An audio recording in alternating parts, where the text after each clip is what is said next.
أعوذ بالله من الشيطان الرجيم. சபிக்கப்பட்ட ஷைத்தானை விட்டு அல்லாஹ்விடம் நான் பாதுகாப்பு தேடுகின்றேன். قالوا يا صالح قد كنت فينا مرجوا قبل هذا أتنهانا أن نعبد ما يعبد آباؤنا وإننا لفي شك مما تدعونا إليه مريب. அதற்கு அவர்கள் கூறினார்கள், சாலிஹே, இதற்கு முன்போ எங்களின் பெரும் எதிர்பார்ப்புகளுக்குரியவராய் எங்கள் மத்தியில் இருந்தீர்.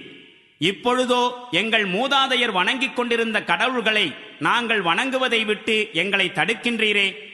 மேலும் நீர் எந்த நெறியின் பக்கம் எங்களை அழைக்கின்றீரோ அது பற்றி கடும் சந்தேகத்திலேயே நாங்கள் இருக்கின்றோம். அது எங்களை பெரும் மனக்கலக்கத்தில் ஆழ்த்தியுள்ளது.